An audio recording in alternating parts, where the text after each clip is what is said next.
Okay, so welcome back to Critical Weight Theory, or as you might call it for this episode, Animated Archives, because we're definitely looking at an old school cartoon and we're rewinding back to 1960 something, 1966, I believe, or some year like that.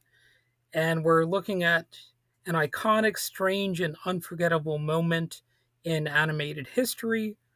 We're heading straight into the swampy unknown with Jonny Quest. The episode, The Mystery of the Lizard Men. The vibe, Cold War science meets creature feature thriller. So let's get into it. Jonny Quest aired from 1964 to 1965. Okay, so this was from 1964. So I was wrong about that. Its influence stretches way beyond that single season, however. It was created by Doug Wildey, and the show was an attempt to project what the world might look like 10 years into the future through the lens of boyhood adventure and pulp science fiction. The setup here is that Jonny Quest is the son of Dr. Benton Quest, a brilliant government scientist. They travel the globe with Race Bannon, their square jawed bodyguard slash action hero, and Bandit, the dog who somehow always manages to steal a scene.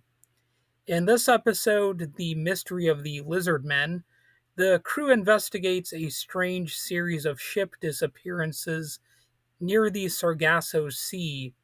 What they find is pure Saturday morning gold, cloaked figures, underwater hideouts, and yes, lizard men. Are they real? Are they alien? Is it a government cover up? No, it's much simpler. It's sabotage. And the monsters, just men in suits, part of an elaborate plan to disrupt international space communication. But here's the thing, when you're a kid watching this in the 60s or even reruns decades later, none of that matters. It's about the tension, the music, the animation that somehow still feels sharp, and the moment you say out loud, did they really just do that? This is it's a fun cartoon. I liked it for a show that I didn't watch when I was a kid. It still kept my attention. So there really wasn't that nostalgia factor for me, but I still liked it. And every Jonny Quest episode, from what I understand, follows kind of a formula. They usually have an exotic location or what would be considered exotic to an American audience in a lot of cases. Scientific mystery, villains with high tech toys, and the formula surely works for most people out there. And this episode, I think, stands out. Uh, the mystery of the lizard men taps into something primal, or fascination with what lurks, beneath or in the shadows. It feels like a dry run for shows like Monster Quest or Unsolved Mysteries, where pseudoscience and paranoia walk hand in hand. The idea of a lizard monster or some sort of cryptid. I think that's always fun. It kind of taps into that primal fear of the weird and the unknown. It's kind of the reason that Godzilla is popular.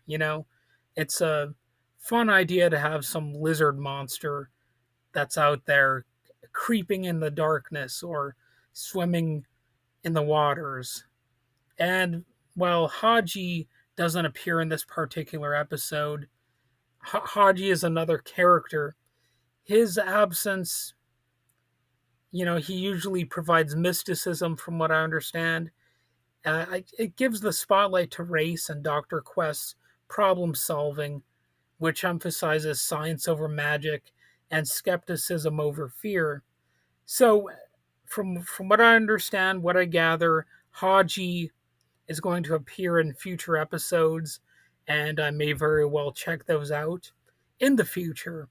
So, Jonny Quest didn't just create a fan base, it lit the fuse for modern animation and animated action.